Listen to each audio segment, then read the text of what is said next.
Vamos então para o nosso estudo do livro Missionários da Luz, de André Luiz, Psicografia do Chico. Nós estamos no capítulo número 12, Preparação de Experiências. Esse é o nosso segundo encontro sobre esse capítulo. Nós vimos então André Luiz, aqui no início do capítulo, ele comentou que com Alexandre, então, eles voltaram à sede espiritual de trabalho, né, que seria ali nosso lar, e aí então Alexandre foi procurado por Herculano, um amigo de André Luiz, de Alexandre, né, um amigo dele, que se encontrava numa condição espiritual mais elevada e pedindo ajuda para Alexandre, né, devido à afinidade que ele tinha com essa nova personagem que nós conhecemos, que é Segismundo, um espírito então que se preparava para uma reencarnação dentro de uma família, né, onde nós tínhamos ali Raquel, que era uma jovem que no passado havia sido desviada por Segismundo, e por Adelino, que seria então o marido agora de Raquel, que no passado tinha relacionamento com ela e acabou então sofrendo, né, a traição de Adelino. Então eles se reencontrariam nessa nova encarnação para os ajustes do passado. Então André Luiz se demonstrou bastante interessado em conhecer esse processo de reencarnação, né, aproveitando ali a disponibilidade do tempo que ele teria, né, durante no intervalo das suas atividades. E aí então, antes de começarem o processo de reencarnação propriamente dita, e também, né, Alexandre, que faria esse trabalho de orientação desse grupo, mais uma vez pela afinidade que ele tinha com essas personagens, então convidou André Luiz a voltar para nosso lar, para a nossa colônia, e ali então começar a estudar um pouco mais sobre esse processo, né? Então, entender como funciona essa parte da embriologia, a parte do planejamento reencarnatório, né? Enfim, todo aquele processo complexo, agora voltado, né, para observando o aspecto físico da reencarnação. Não apenas um planejamento moral, mas também a parte física. E aí então Alexandre foi com André Luiz até o instituto responsável por esse processo lá em nosso lar, que seria ali o departamento do planejamento das reencarnações, e ali então ele observaria, né, de que forma que acontece essa escolha, de que forma que os engenheiros espirituais, né, se nós podemos chamar assim, organizam esse trabalho, para que antes disso, né, ele voltasse então, antes que ele voltasse sua atenção para a reencarnação, nesse caso específico de Segismundo. Então havia necessidade de ter ali uma base teórica, né, um entendimento mais profundo desse processo. Bom dia, pessoal que chegou, bom dia, Arnaldo, bom dia, Fala Sério, bom dia, Gilda.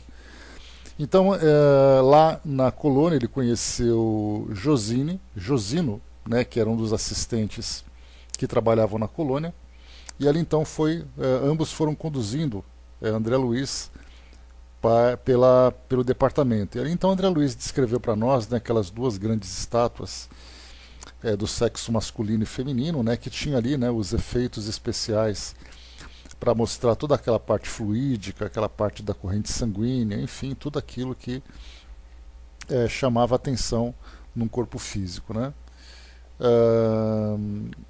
Deixa eu ver mais aqui. Na página então 107, né, que nós paramos, foi quando então André Luiz, mostrando, né, todo aquele espanto sem limites, né, de tantas surpresas que ele observava, principalmente também nos centros genitais, né, que ele comentava. Depois disso aqui tudo, ele então Alexandre se despede de André Luiz, cada um então seguindo a sua tarefa, André Luiz na sua tarefa de aprendizado e Alexandre cumprindo ali os seus trabalhos que tinha ali na sua programação. Colocou para nós aqui então, nesse trecho final que nós vimos aqui, né? Compreendi com o novo espírito o caráter sublime das energias sexuais e recordei-me compadecidamente de todos os encarnados que ainda não conseguiram edificar o respeito e o entendimento relativos aos sagrados órgãos procriadores. Meu orientador, entretanto, como antena receptora de todas as minhas emissões mentais, advertiu-me bondoso. Relegue ao esquecimento qualquer expressão das reminiscências menos construtivas. Os que ultrajam o sexo, escrevendo, agindo ou falando, já são grandes infelizes por si mesmos. Guardei a lição e abençoei a nova experiência que começava. Então, aqui inicia agora então o nosso estudo de hoje. Então, esse comentário anterior foi exatamente que, observando a movimentação das energias dentro do campo sexual no nosso organismo e também na parte fluídica, no nosso perispírito, André Luiz então começou a pensar em tudo aquilo que acontece no mundo físico, de desregramentos, de equívocos. Então, o que chamou a atenção Alexandre é exatamente para que ele não fizesse julgamentos, apenas concentrasse a sua atenção no aprendizado por si mesmo, porque todos aqueles que falam, escrevem ou agem de um modo desequilibrado dentro do campo da sexualidade já são grandes infelizes por si mesmos.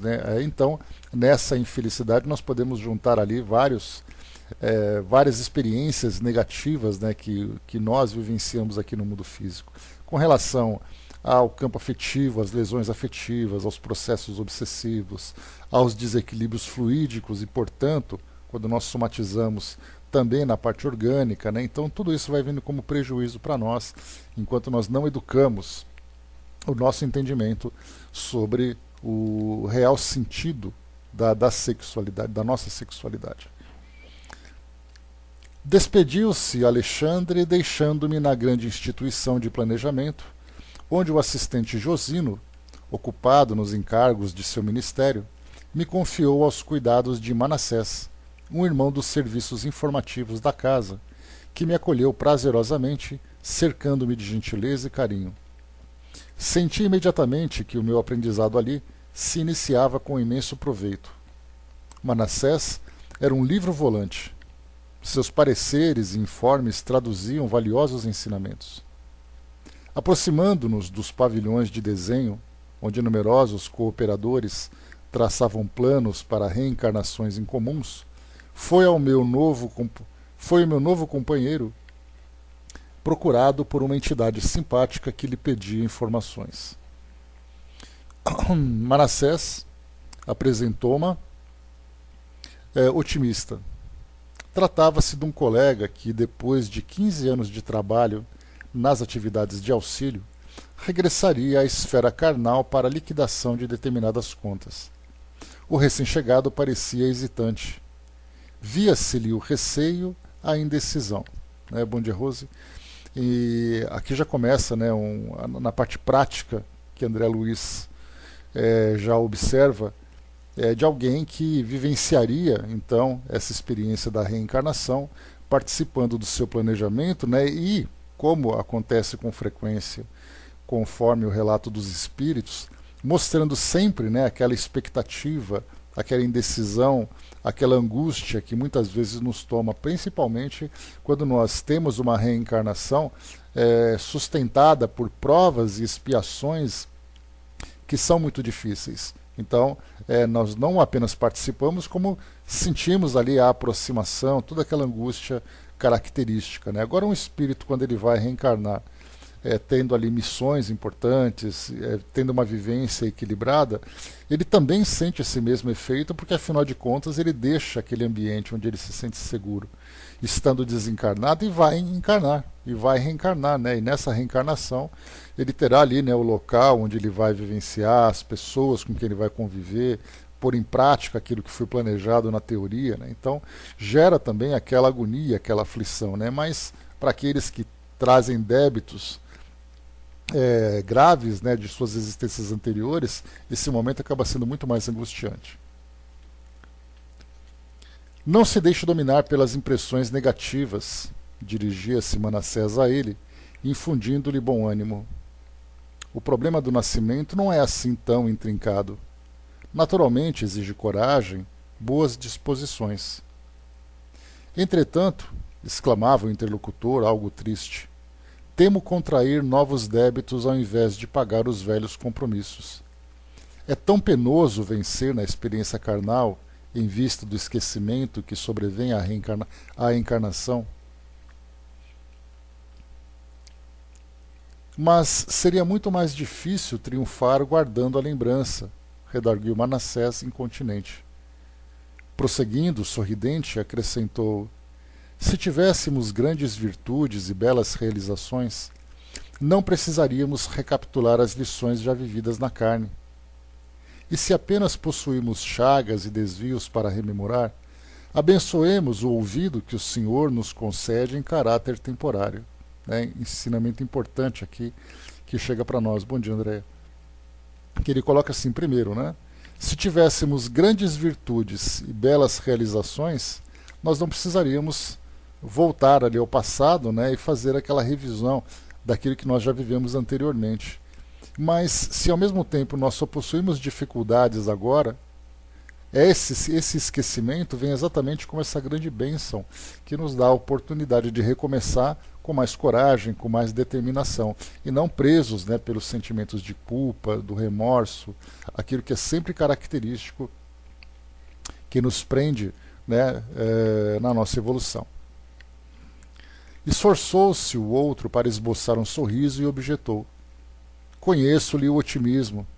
Quisera ser igualmente assim. Voltarei confiante no concurso fraterno de vocês. E modificando o tom de voz, indagou: pode informar se o meu modelo está pronto?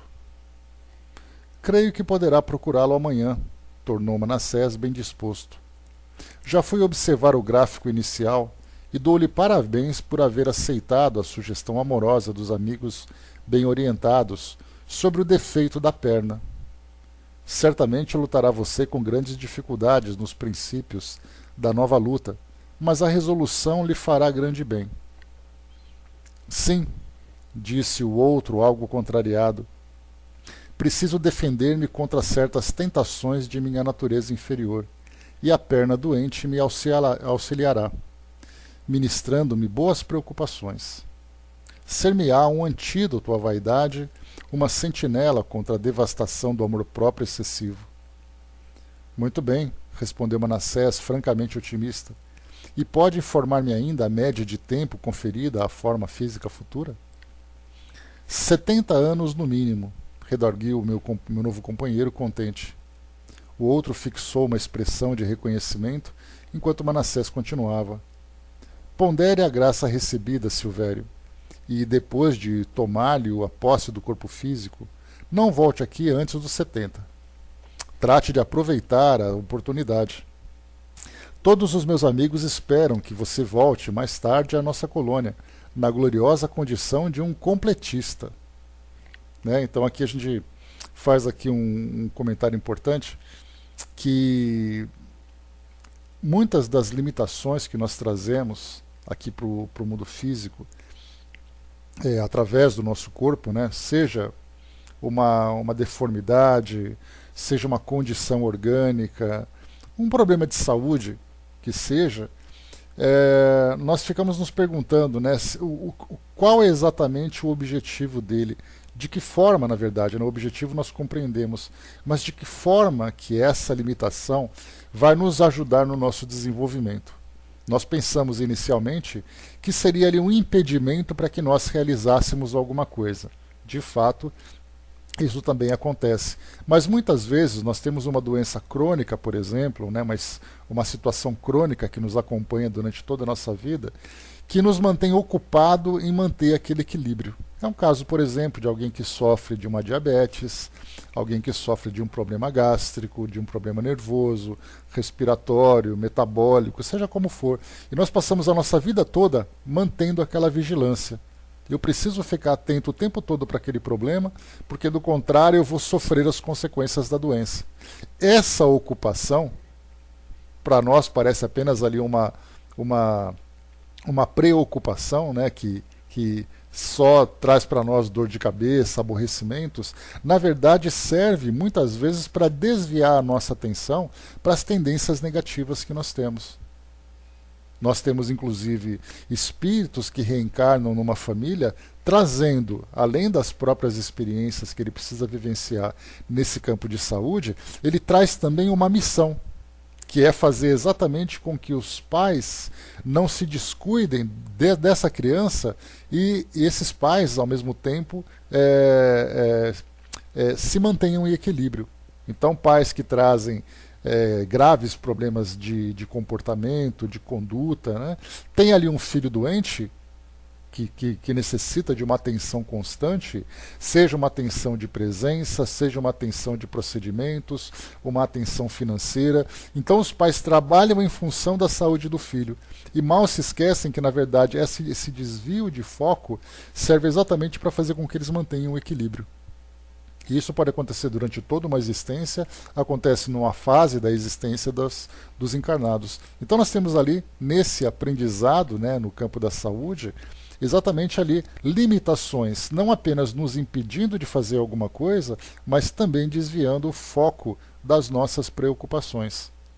Né? Então isso é importante nós destacarmos. E aqui nós temos também uma outra expressão completista, a primeira vez que André Luiz utiliza em suas obras essa expressão, que é exatamente aquele espírito, né, que reencarna com um planejamento reencarnatório e consegue trazer de volta, né, os méritos de suas conquistas dentro daquilo que foi planejado. Infelizmente, a grande maioria dos encarnados retorna ao plano espiritual com não apenas não cumprindo aquilo que foi programado, mas agravando a sua condição. Então, que foi exatamente a preocupação que nós vimos aqui em cima, né, nessa citação que foi colocado por esse nosso personagem, né, que foi Silvério, dizendo para nós assim, deixa eu pegar aqui o trechinho. Deixa eu ver aqui. Bom, ele colocou aqui em cima, eu não estou encontrando agora, mas ele falava exatamente isso, né, que a preocupação dele é não apenas não fazer aquilo, mas agravar a sua condição. Né? Então, infelizmente, a grande maioria acaba desencarnando, levando, né, essa pendência. Outro ponto importante aqui também, né, a programação reencarnatória. Foi colocado para nós aqui, né? E pode informar-me ainda a média de tempo conferida à minha forma física futura? 70 anos no mínimo, redaguiu meu novo companheiro contente. Né? Então ali o que foi colocado, né, por Manassés, deixa eu ver aqui,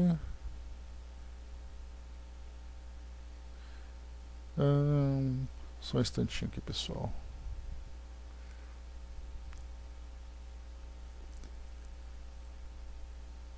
Tá, achei aqui. Então, mostra exatamente esse prazo, né, esse tempo do nosso corpo físico. E aí, mais uma vez também, nós temos ali toda aquelas histórias que nós conhecemos, que infelizmente são poucos os espíritos que retornam ao plano espiritual cumprindo esse prazo que foi planejado, exatamente pelo nosso comportamento, né? A alimentação, os vícios, a exposição, né, que infelizmente nós ainda realizamos, né, a doenças, a situações perigosas, ao ambiente onde nós vivemos. Né? Então, aqueles 70 anos bem cumpridos, com todas as tarefas realizadas, né, sem nenhuma pendência, são poucos os espíritos então que chegam nessa condição de completistas. E isso é importante para nós, chamar a nossa atenção, porque isso faz com que nós conduzamos a nossa vida de um modo muito mais objetivo, focado, né, naquilo que é realmente importante para nós dentro do nosso crescimento moral, individualmente e também dentro do grupo onde nós estamos inseridos. E continua aqui para nós. O interpelado mostrou um raio de esperança nos olhos, agradeceu e despediu-se. As últimas observações de Manassés acenderam-me curiosidade mais forte. Não contive a indagação que me vagueava no pensamento e perguntei sem rebuços. Meu amigo, o que significa a palavra completista? Ele sorriu complacente e retrucou bem-humorado. É o título que designa os raros irmãos que aproveitaram todas as possibilidades construtivas que o corpo terrestre lhes oferecia. Em geral, quase todos nós, em regressando à esfera carnal, perdemos oportunidades muito importantes no desperdício das forças fisiológicas.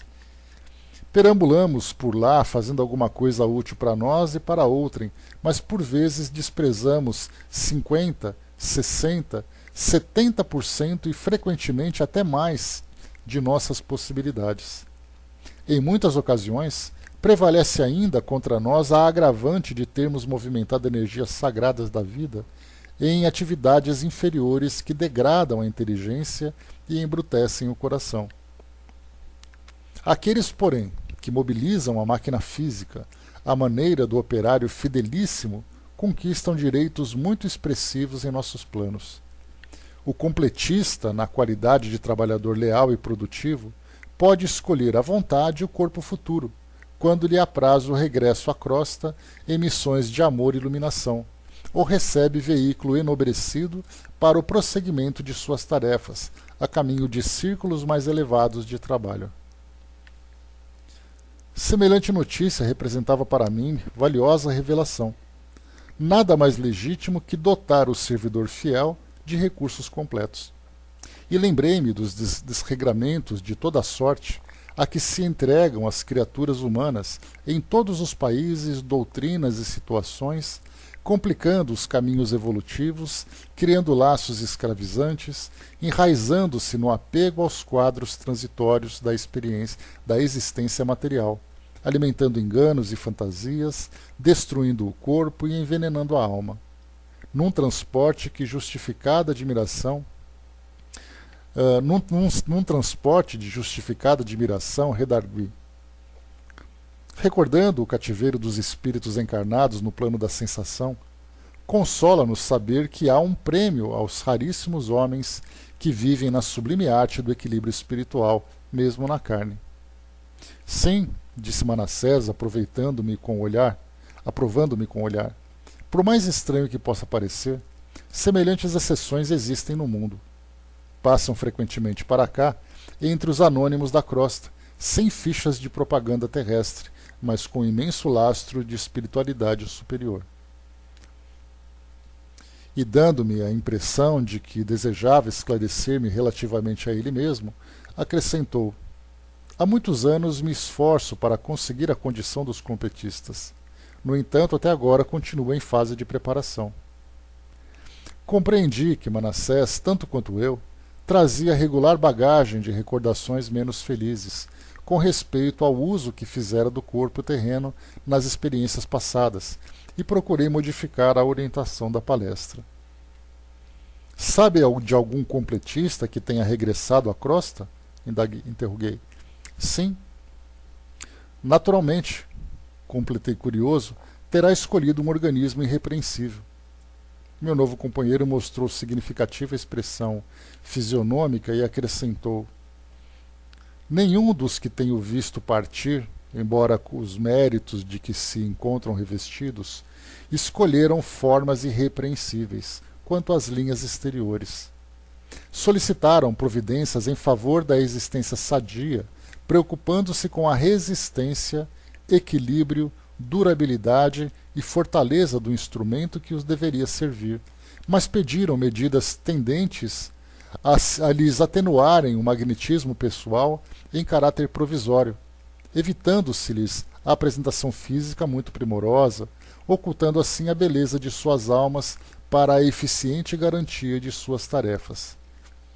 Assim procedem, porquanto, vivendo a maioria das criaturas no jogo das aparências, quando na crosta planetária, incumbir-se-iam elas próprias de esmagar os missionários do bem, se lhes conhecessem a antipatia gratuita, a verdadeira condição, através das vibrações destruidoras da inveja, do despeito, da antipatia gratuita e das disputas injustificáveis.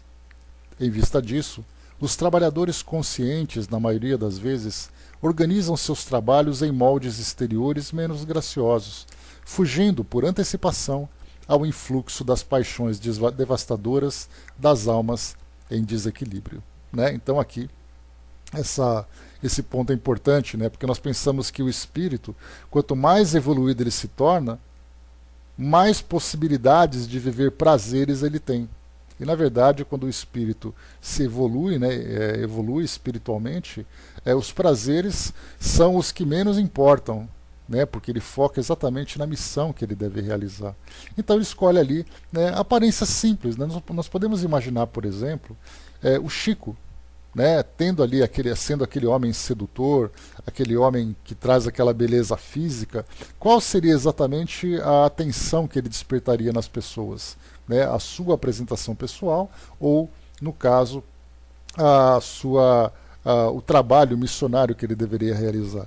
E assim nós encontramos, né, Madre Teresa, né, o Divaldo, né, o Divaldo tem aquela, né, durante a sua juventude, mostrava ali toda aquela beleza, né, e aí então também ele comentava, né, que no passado ele tinha aquele que recusar pedidos de casamentos que eram feitos e tudo mais, né, então a sua história também traz ali algumas das complicações, né. A Dídima colocou aqui embaixo para nós, né, a gente não pode reclamar do corpo, né, ele é instrumento de controle e freio para os nossos vícios, né? Só que infelizmente a gente gosta dos vícios, né, Dídima? Então, enquanto a gente não conseguir mudar o nosso modo de pensar, valorizando muito mais o nosso crescimento espiritual do que a alegria, o prazer de estar aqui encarnados, né, enquanto a gente não mudar essa nossa ideia, né, viveremos ainda em função daquilo que para nós proporciona esse tipo de sentimento. Eu entendia a extensão do esclarecimento e meditava na grandeza dos princípios espirituais que regem a experiência humana, quando Manassés acrescentou após longa pausa: as mentes juvenis, quais crianças do mundo, brincam com o fogo das emoções. Todavia, os espíritos amadurecidos, mormente quando chegam à situação de completistas, abandonam toda a experiência que os possa distrair do caminho da realização da vontade divina. Em seguida, convidado pelo meu novo amigo, penetrei numa das dependências consagradas aos serviços de desenho. Pequenas telas, demonstrando peças do organismo humano, estavam ordenadamente em todos os recantos. Tinha a impressão fiel de que me encontrava num grande centro de anatomistas, cercados de auxiliares competentes e operosos. Espalhavam-se desenhos de membros, tecidos, glândulas, fibras, órgãos de todos os feitios e para todos os gostos. Como sabe, observou Manassés curioso, no serviço de recapitulação ou de tarefas especializadas na superfície do globo, a reencarnação nunca pode ser vulgar. Para isso trabalham aqui centenas de técnicos em questões de embriologia e biologia em geral, no sentido de orientar as experiências individuais do futuro de quantos irmãos se ligam a nós no esforço coletivo. Sentindo espontânea veneração, contemplei os servidores que se inclinavam atenciosos, arquitetando o porvir de muitos companheiros. Como era complexa a oportunidade de renascer, que atividades intensas exigiam dos benfeitores espirituais. Aqui só um trecho também que é interessante, né? Ele diz assim: a reencarnação nunca pode ser vulgar, né? Significa que o trabalho que é feito no plano espiritual para trazer para nós essa logística que vai nos permitir vivenciar uma experiência aqui no mundo físico, logística essa que diz respeito à estrutura familiar, ao nosso organismo, ao ambiente social, ao estilo de vida que nós teremos, tudo isso é preparado para nós para que nos desenvolvamos moralmente. Por isso que quando nós falamos que a nossa vida aqui no mundo físico, apesar de todas as atividades que nós realizamos, a nossa vida se fundamenta na nossa evolução moral, quando nós compreendemos a importância desse processo, nós entendemos então que o dinheiro que eu tenho ou deixo de ter, a saúde que eu tenho ou deixo de ter, os companheiros que me são úteis ou que me são problemas, o ambiente social que me traz algum favorecimento ou me traz alguma dificuldade, tudo isso faz parte desse processo de desenvolvimento moral. Para aqueles que têm uma facilidade, né, de ter um corpo saudável, as companhias, famílias e amigos que são ali que são equilibrados, um ambiente social favorável que me permite ter ali, né, a satisfazer as minhas necessidades mais básicas de sobrevivência, um ambiente tranquilo, tudo isso para mim é um cenário que não é para me desfrutar dos prazeres. Porque muitas vezes nós olhamos o mapa mundi e começamos a analisar os países que oferecem aos seus habitantes um ambiente favorável. Então nós pensamos, né, no índice de desenvolvimento humano. Aí nós olhamos ali, começamos a ver, né? Porque vivendo na Islândia, porque vivendo na Noruega, no Japão, nos Estados Unidos, em países da Europa, nós teremos ali uma vida muito tranquila, porque é uma vida que para nós oferece oportunidade de trabalho, porque é um ambiente sem violência, sem grandes desigualdades sociais e tudo mais. Aquelas pessoas são muito felizes. Na verdade, nós percebemos que esses espíritos têm ali uma oportunidade, hein? Não apenas uma oportunidade, mas uma responsabilidade muito maior de cumprirem esse projeto moral. Porque materialmente eles têm tudo aquilo que eles precisam. Basta agora colocar em prática aquilo que moralmente, né, precisam transformar. Lembrando que o fato de estarem encarnados no mundo de provas e expiações não faz deles espíritos felizes, espíritos mais evoluídos. Pelo contrário. São espíritos encarnados num ambiente onde todos aqueles que aqui estão encarnados são espíritos que trazem débitos do passado, que trazem dificuldades que precisam ser transformadas.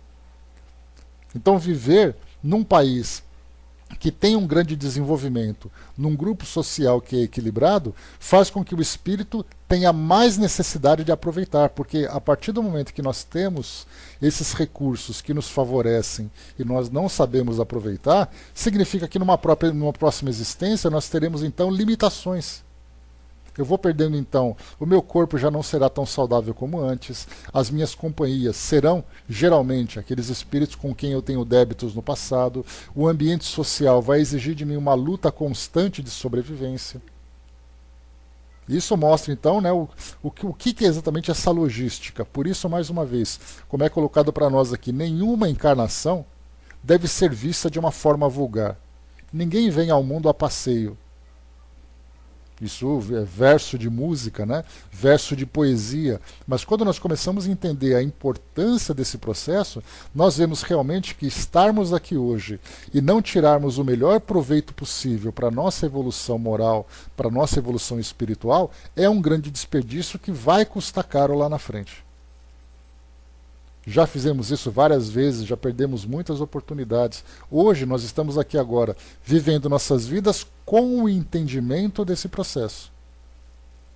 E isso faz com que nós, mesmo diante de lutas que muitas vezes exigem de nós esforços, que nós muitas vezes nem imaginamos que temos, para aproveitarmos essa oportunidade, que se hoje nós temos que viver com dificuldades, essas dificuldades servem exatamente para nos estimular a trabalhos, né, mais complexos, a trabalhos de grande importância para o nosso desenvolvimento.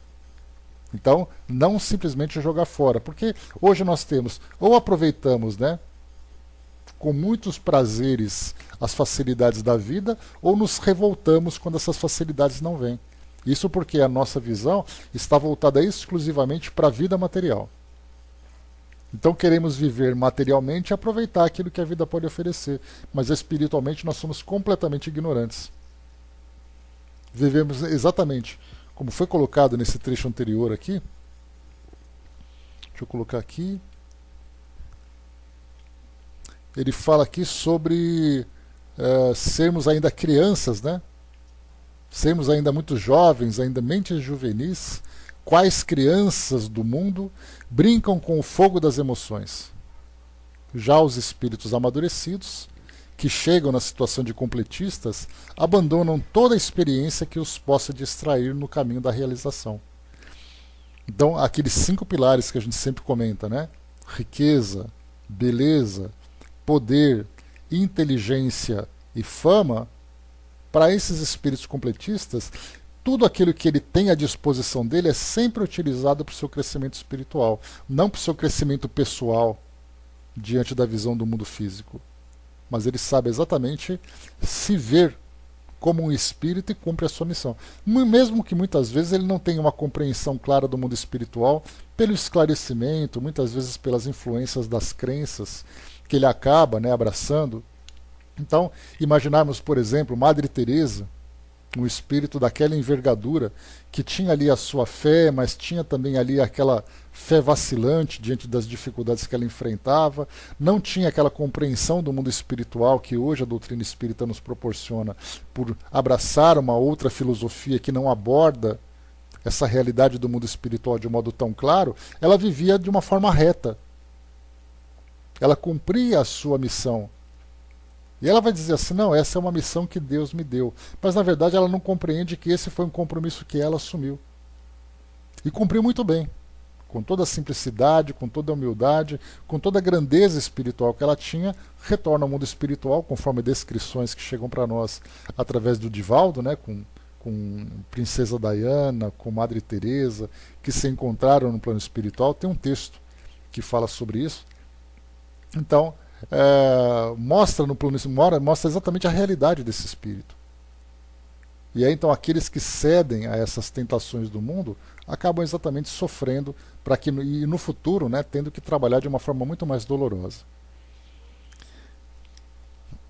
Diz aqui para mim: ao meu gesto de estranheza, respondeu Manassés numa síntese expressiva. Você não ignora que os homens ainda selvagens ou semisselvagens, embora utilizando os recursos sempre sagrados da natureza, edificam suas habitações em moldes mais simples e rudimentares. Todavia, o homem que já atingiu certo padrão de ideal, desenvolvendo faculdades superiores, constrói o lar organizando plantas prévias. Indicando o quadro interior, extremamente movimentado, acrescentou sorridente: não estamos aqui senão cogitando, igualmente, de projetos para futuras habitações carnais. O corpo humano não deixa de ser a mais importante moradia para nós outros, quando compelidos à permanência na crosta. Não podemos esquecer que o próprio Divino Mestre classificava-o como o templo do Senhor. Aqui, quando ele faz uma comparação dos selvagens e semisselvagens, vai mostrando exatamente a condição de habitação que as sociedades aqui no nosso mundo têm. Quanto mais primitiva a sociedade, mais primitiva é sua morada. Quanto mais evoluída a sociedade, mais arquitetada, mais organizada, mais sofisticada são as moradias. A mesma coisa acontece com o corpo. Quanto mais primitivos são os espíritos, vivem aquela estrutura biológica básica para a sobrevivência. Quanto mais o espírito vai evoluindo, mais detalhes vão se aperfeiçoando, não para que ele possa desfrutar de prazeres que o corpo físico pode oferecer aqui no mundo, mas para que essa máquina seja cada vez mais aperfeiçoada para que ele possa cumprir bem a sua missão.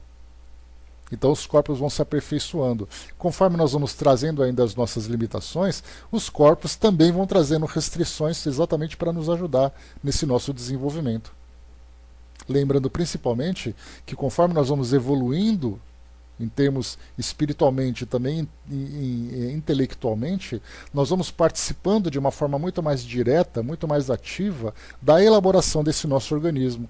Então nós escolhemos aquilo que para nós será favorável, envolvidos por aquela atmosfera otimista, por aquela atmosfera de compreensão do mundo espiritual. Então, quantas vezes, né, nós optamos então por limitações, como foi o caso que nós vimos aqui do Silvério, dessa personagem que nós lemos há pouco. Ele então estava ali consciente das sugestões que foram dadas a ele para que ele sofresse aquela limitação na perna, aquela imperfeição na sua perna. Então ele sabia que ia viver com isso, estava conformado. Manassés aqui mostrou aquele contentamento de ver que ele compreendia a situação. Então já não vinha de uma forma compulsória. Então primeiro os espíritos nos impõem determinada experiência pelo fato de nós não termos maturidade para tomarmos essas decisões.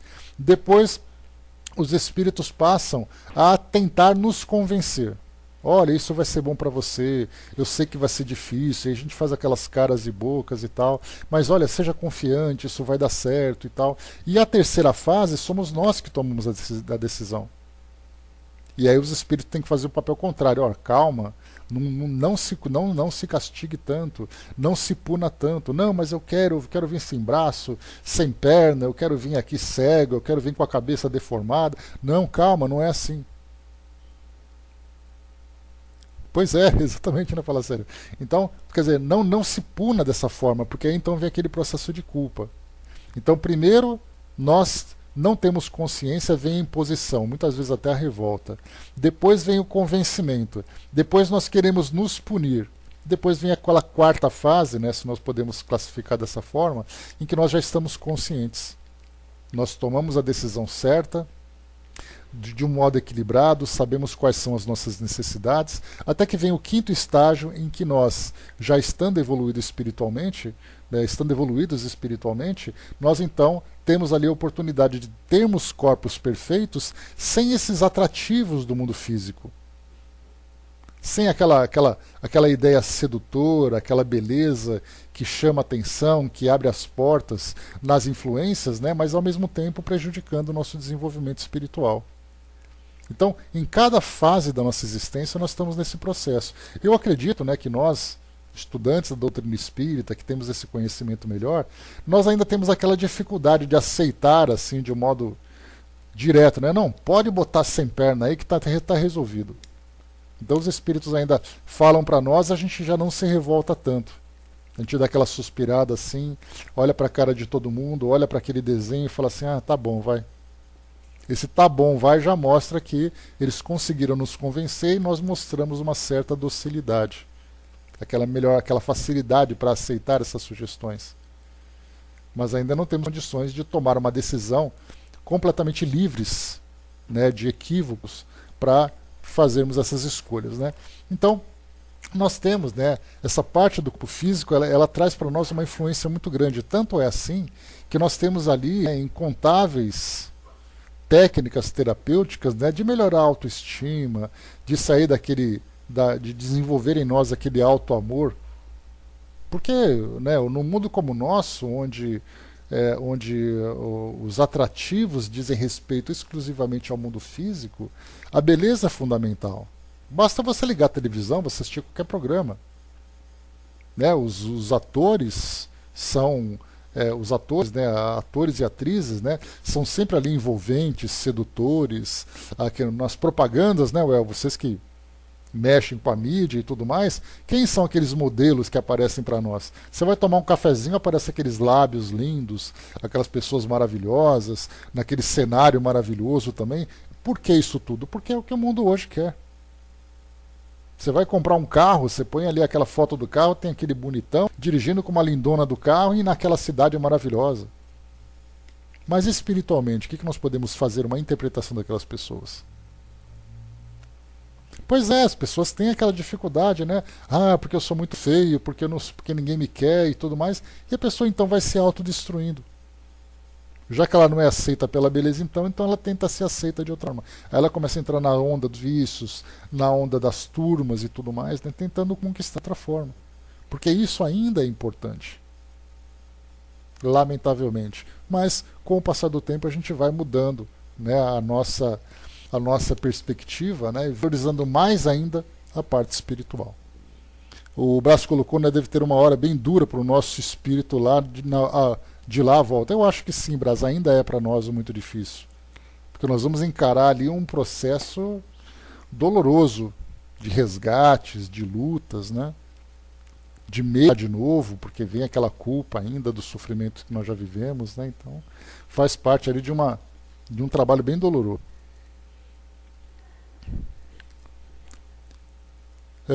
Pois é, a doutrina tem esse papel, né, de nos esclarecer, né? Mas vamos lá. Né? Pergunta para um espírita, você queria ser bonito e rico? Ele vai falar, não, pode me deixar pobre e feio que não tem problema. Bom, não seria essa a minha resposta, né? André colocou, né, já li uma pesquisa e muitos postam fotos e ficam aguardando os likes, né? Conheço muita gente que faz assim. Gente da minha família, né, que põe fotos e fotos assim e fica esperando quantas likes a pessoa vai ter, quantas curtidas ela vai ganhar. E isso acaba se tornando até um vício, né? Pessoas que passam um dia, né, virou até doença, né? Estudos psicológicos, psiquiátricos abordam isso, né? A pessoa precisa se autopromover e ser reconhecida pelos outros através das redes sociais. E elas postam assim coisa de 50 fotos por dia, porque vira algo patológico mesmo, né? É uma necessidade que tem, então já é doença, sem dúvida. É tratado como doença. A pessoa precisa se desligar disso, sair das redes sociais, deixar de usar o celular para parar de fazer isso, porque ela tem essa necessidade. E é uma necessidade que se tornou, infelizmente, um vício. Impressionado, segui atenciosamente os trabalhos em curso. Dispunhamos-nos a seguir adiante quando uma irmã, de porte muito respeitável, se aproximou saudando Manassés afetuosamente. Ele respondeu com gentileza e apresentou-ma. É nossa irmã Anacleta. Cumprimentei-a, sentindo-lhe a simpatia pessoal. Trata-se de uma das nossas trabalhadoras mais corajosas, acentuou o funcionário do trabalho de informações. A senhora sorriu, algo contrafeita, por se ver focalizada na opinião franca do companheiro. Todavia, Manassés, com o otimismo que lhe era característico, prosseguiu. Imagine que voltará à esfera do globo em breves dias, em tarefas de profunda abnegação, por 4 entidades que há mais de 40 anos se debatem em regiões abismais nas zonas inferiores. Não vejo nisso abnegação alguma, atalhou a senhora sorrindo. Cumprirei tão somente um dever. E fixando-me desassombrada e serena, asseverou: as mães que não completaram a obra de amor que o pai lhes confia junto dos filhos amados devem ser bastante fortes para recomeçarem os serviços imperfeitos. Esse é o meu caso. Não se deve mencionar sacrifício onde existe apenas obrigação. Interessava-me a história daquela irmã despretensiosa e simpática, e por isso mesmo animei-me a perguntar-lhe: regressará então dentro em breve?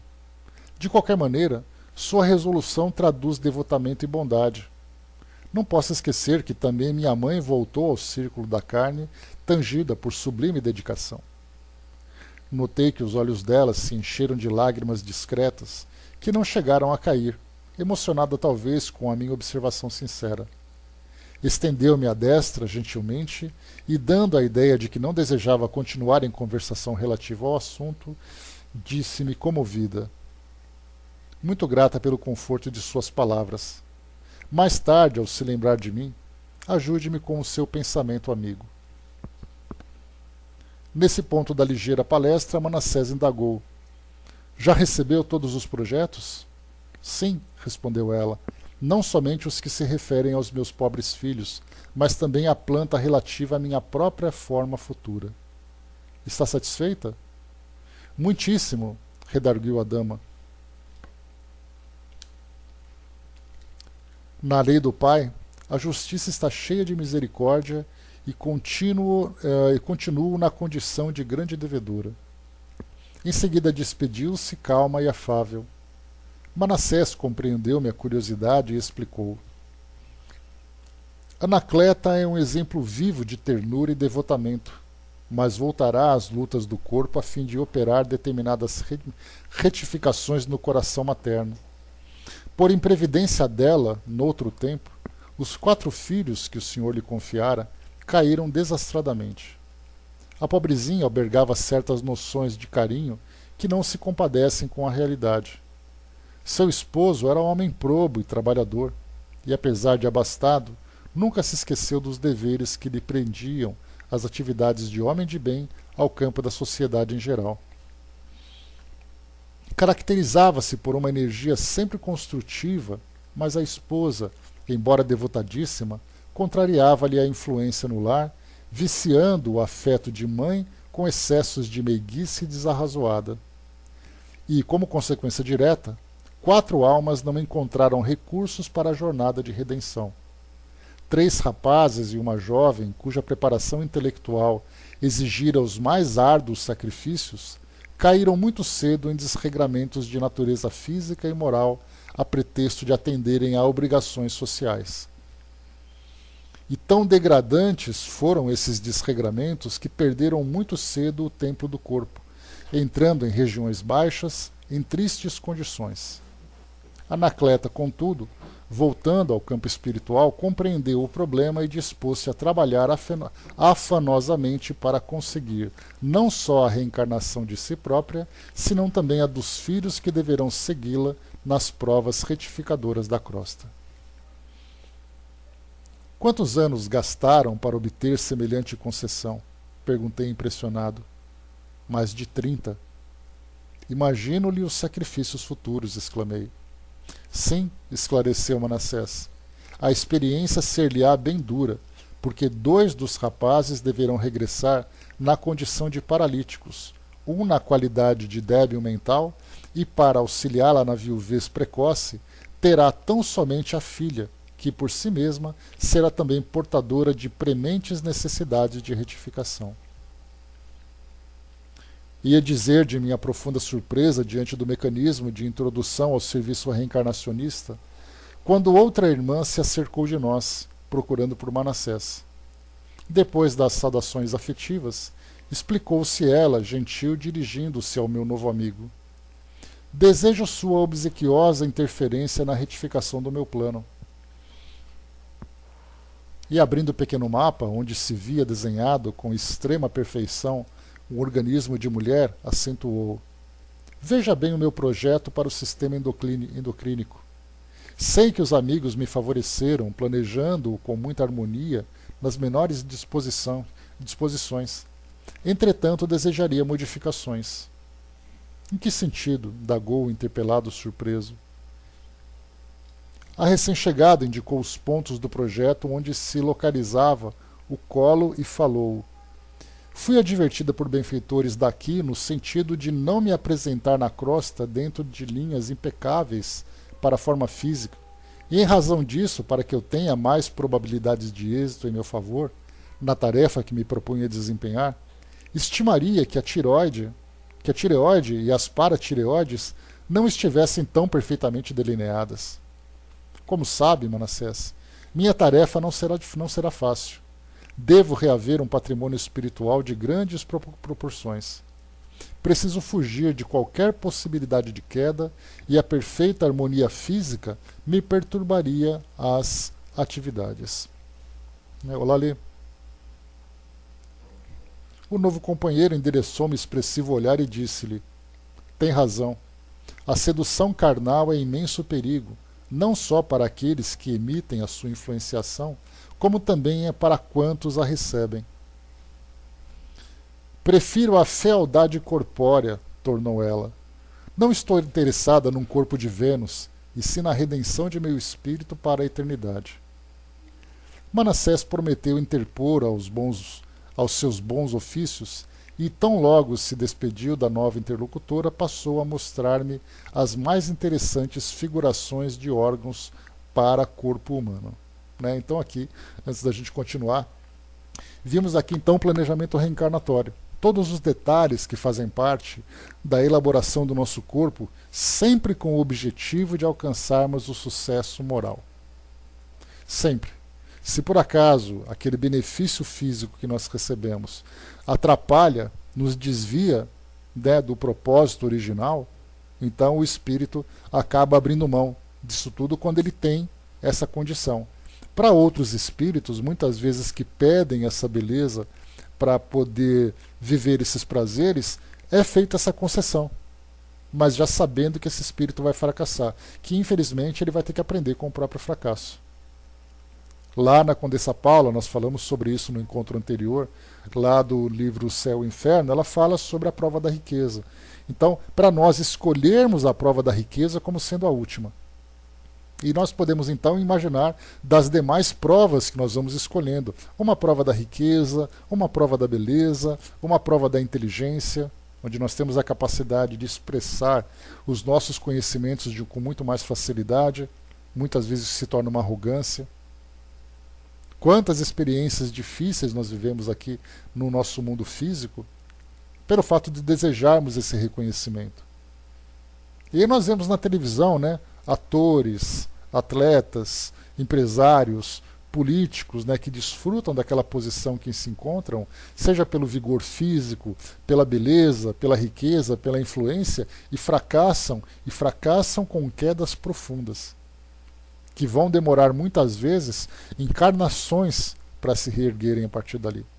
Então o espírito já consciente das suas necessidades já começa então a tirar aquilo que é excesso.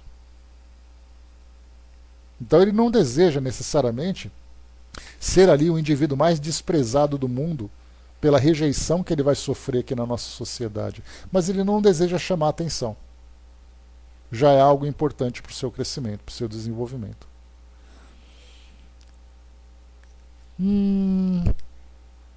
Tá, então ele falava aqui agora sobre as interessantes figurações de órgãos do corpo humano. Admirava, tomado de profunda impressão, aqueles gráficos numerosos que se alinhavam com absoluta ordem, demonstrando o cuidado espiritual que procede o serviço de reencarnações, quando meu amigo ponderou: a medicina humana será muito diferente no futuro, quando a ciência puder compreender a extensão e complexidade dos fatores mentais no campo das moléstias do corpo físico. Muito raramente não se encontram as afecções diretamente relacionadas com o psiquismo. Todos os órgãos são subordinados à ascendência moral. As preocupações excessivas com os sintomas patológicos aumentam as enfermidades. As grandes emoções podem curar o corpo ou aniquilá-lo. Se isso pode acontecer na esfera de atividades vulgares das lutas físicas, imagina o campo enorme de observações que nos oferece o plano espiritual, para onde se transferem todos os dias milhares de almas desencarnadas em lamentáveis condições de desequilíbrios da mente. O médico do porvir conhecerá semelhantes verdades e não circunscreverá sua ação profissional ao simples fortalecimento de indicações técnicas, dirigindo-se muito mais nos trabalhos curativos às providências espirituais, onde o amor cristão represente o maior papel.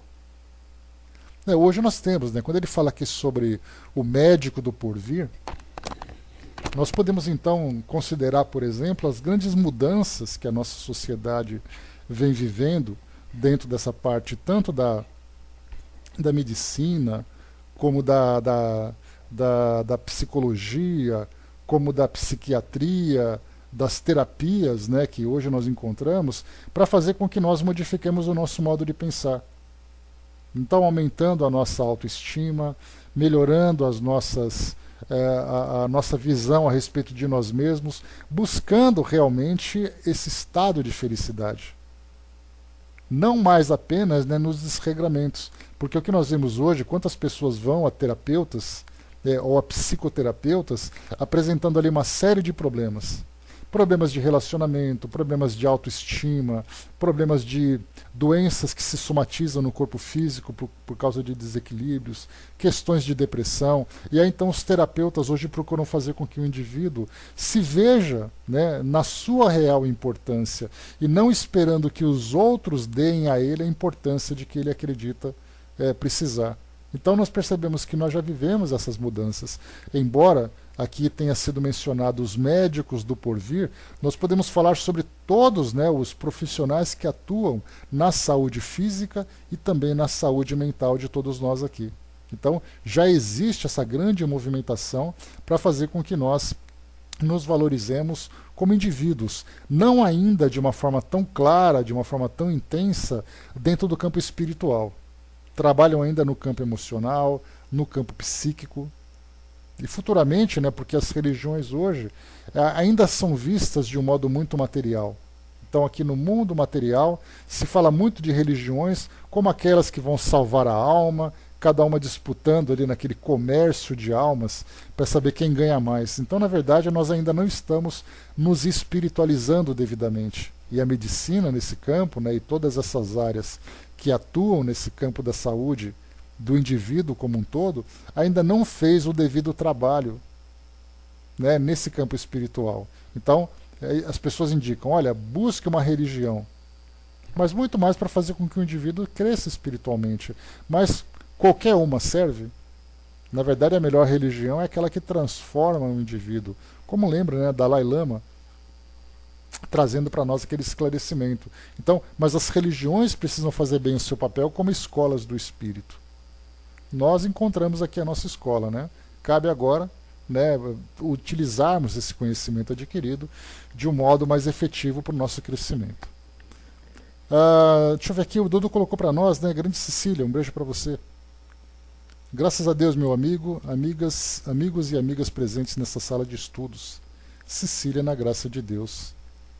Tenho vivenciado seus colóquios através de imagens enviadas a mim por telas mentais e com muita alegria percebo que o trabalho no bem e na luz do aprendizado através do livro dos livros do nosso amigo Francisco urge com muita presteza e afinidade com o plano em que aqui vivenciamos. E esse estudo, vivenciado através da nobreza do aprendizado, vos colocam em sintonia direta com aqueles que, presentes nessa sala, consigam melhorar os seus desempenhos, sejam eles fluídicos como o fortalecimento de seus princípios morais e espirituais, que já mostram que a evolução de cada irmão que aqui chega melhora a cada tempo.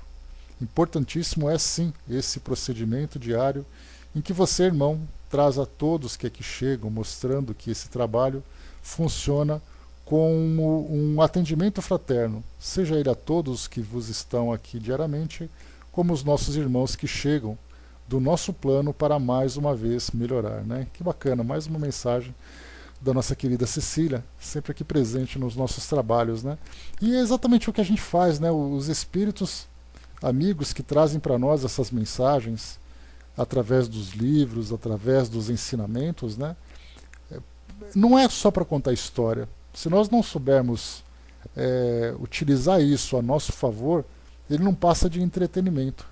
Então nós precisamos tirar o proveito de tudo aquilo que é passado para nós, porque o grande sábio é aquele que aprende com as experiências dos outros, né? E existem aqueles que são os rebeldes, que são aqueles que são os arrogantes, que são os ingênuos, que precisam vivenciar a dor para poder aprender. Então os espíritos trazem para nós sempre experiências, relatos do que é no mundo espiritual. Deixa eu ver aqui. Continuando aqui então, né? Seja ele a todos, né, que vos estão aqui diariamente, como os nossos irmãos que chegam do nosso plano para mais uma vez melhorar seu desempenho como espírito que é. Agradeçamos a Deus e ao nosso Cristo Jesus por mais uma vez mostrar que nada está sendo em vão e que a cada dia esse lampião iluminado só vem trazer a melhora a quem vem aqui, escuta, pratica e evolui com o estudo colocado nessa sala. Me despeço agradecendo mais uma vez por saber que tudo corre como está sendo planejado. Cuide-se como vem se cuidando, que tudo fica melhor do que já se mostra a ti. Que bom, né? Deus em Cristo, ilumine os vossos caminhos, sempre que posso venho trazer uma palavra amiga. Graças a Deus, Cecília na graça de Deus. Né? E a gente acaba ficando mal acostumado, né? Sempre querendo mais, então esse pouco já é muito, né? E todo o esforço que é feito para nos ajudar, para nos envolver, mostra nessa presença constante dos amigos espirituais aqui junto a nós, né? Então, maravilhoso. Então, amigos, né, vemos ali a importância para nós, né, desse trabalho, desse estudo, dessa vivência, né, a respeito desses temas que chegam para nós, né? Diz aqui para nós o texto.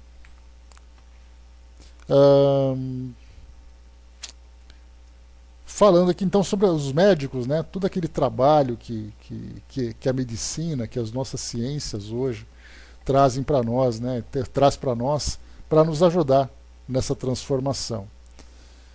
Desejando, porém, prosseguir nos esclarecimentos quanto ao serviço reencarnacionista, Manassés tomou o pequeno gráfico e, apresentando-me as linhas gerais, acentuou. Aqui Temos o projeto de futura encarnação de um amigo meu. Não observa certos pontos escuros desde o cólon descendente à alça sigmoide?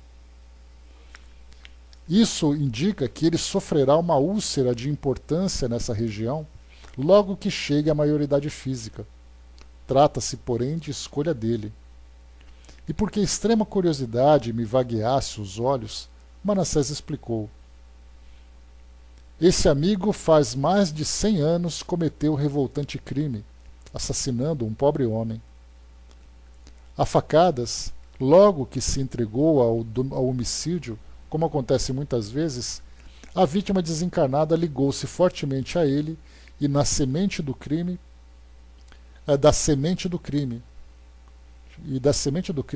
que o infeliz assassino plantou no momento, colheu resultados terríveis por muitos anos. Como não ignora, o ódio recíproco opera igualmente vigorosa imantação e a entidade fora da carne passou a vingar-se dele todos os dias, matando-o devagarzinho, através de ataques sistemáticos pelo pensamento mortífero. Em suma, quando o homicida desencarnou, por sua vez, trazia o organismo perispiritual em dolorosas condições, além do repouso natural que a situação lhe impusera. Arrependeu-se do crime, sofreu muito nas regiões purgatoriais e, depois de largos padecimentos purificadores, aproximou-se da vítima, beneficiando-a em louváveis serviços de resgate e penitência. Cresceu moralmente, tornou-se amigo de muitos benfeitores, conquistou a simpatia de vários agrupamentos de nosso plano e obteve preciosas intercessões. Entretanto, a dívida permanece. O amor, contudo, transformou o caráter do trabalho de pagamento. O nosso amigo, ao voltar à crosta, não precisará desencarnar em espetáculo sangrento, mas onde estiver durante os tempos de cura completa, na carne que ele outrora menosprezou, carregará a própria ferida, conquistando dia a dia a necessária renovação. Experimentará desgostos em virtude do sofrimento físico pertinaz. Lutará incessantemente desde a eclosão da úlcera até o dia do resgate final no aparelho fisiológico. Entretanto, se souber manter-se fiel aos compromissos novos, terá atingido mais tarde a plena libertação. Enquanto fixava no projeto minha melhor atenção, Manassés continuava. Segundo observamos, a justiça se cumpre sempre, mas logo que se dispõe o espírito à precisa transformação no Senhor, atenua-se o rigorismo do processo redentor. O próprio Pedro nos lembrou há muitos séculos que o amor cobre a multidão de pecados. Examinei impressionado a planta educativa e, por que não encontrasse palavras bastante claras para pintar minha admiração, silenciei comovidamente. Compreendendo-me o estado d'alma, o companheiro continuou. São inúmeros os projetos de corpos futuros em nossos setores de serviço. Depreende-se da maioria deles que todos os enfermos na carne são almas em trabalho de ingente conquista de si próprias. Ninguém trai a vontade de Deus nos processos evolutivos sem graves tarefas de reparação, e todos os que tentam enganar a natureza, quadro legítimo das leis divinas, acabam por enganar a si mesmos. A vida é uma sinfonia perfeita. Quando procuramos desafiná-la no círculo das notas que devemos emitir para sua máxima glorificação, somos compelidos a estacionar em pesado serviço de recomposição da harmonia quebrada. E durante alguns dias ali permaneci na instituição benemérita, compreendendo que a existência humana não é um ato acidental e que no plano da ordem divina a justiça exerce o seu ministério todos os dias, obedecendo ao alto desígnio que manda ministrar os dons da vida a cada um por suas obras. Então aqui, meus amigos, finalizamos esse capítulo número 12, intitulado Preparação de Experiências. Vimos aqui então André Luiz trazendo para nós alguns detalhes, né, relativos à vida de algumas pessoas que estavam ali sendo organizadas, né, para uma nova reencarnação. E nós vemos ali então que as limitações orgânicas, né, que nos atingem aqui na nossa encarnação, elas não vêm simplesmente por um defeito da natureza. Então, muitas vezes nós nos perguntamos, né, mas por que eu tenho que passar por isso? Né? E aí vem a questão da confiança, vem a questão da fé raciocinada. Nós não sabemos por quê, mas nós sabemos para quê. Que é sempre um processo educativo. Que não existe sofrimento que não tenha uma causa, não existe um sofrimento que não nos proporcione a educação de que nós necessitamos. Então temos que saber viver. E Kardec ele fala muito bem sobre isso lá no Evangelho segundo o Espiritismo, no capítulo 5, Bem-aventurados os aflitos, né, quando ele traz para nós ali uma série de orientações a respeito das lutas que nós travamos aqui no mundo físico. Quando ele fala, por exemplo, para nós, né, que temos que enfrentar a boa luta. Podemos não saber a causa de hoje, mas se ela não se encontra no presente, ela se encontra no passado. E lembrando sempre que as dores que nós vivenciamos são todas de nossa inteira responsabilidade. Se nós não tivermos esse entendimento, nós sempre atribuiremos ao outro a culpa pelo nosso sofrimento. E conhecendo as leis de Deus, como nós aprendemos a conhecer através da doutrina, nós percebemos que não existe acaso, não existe sorte ou azar. Tudo está devidamente encadeado dentro da lei de causa e efeito. E quanto mais amadurecido nós estamos, mais responsáveis nós nos tornamos.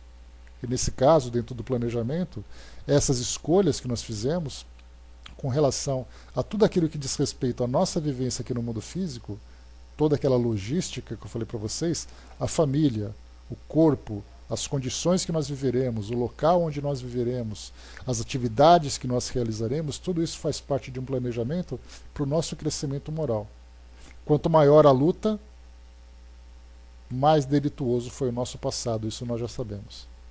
Então, meus amigos, encerrando por aqui o nosso estudo de hoje, nós vimos aqui então esse preparação de experiências e no nosso próximo encontro, o capítulo número 13 trata exatamente da reencarnação.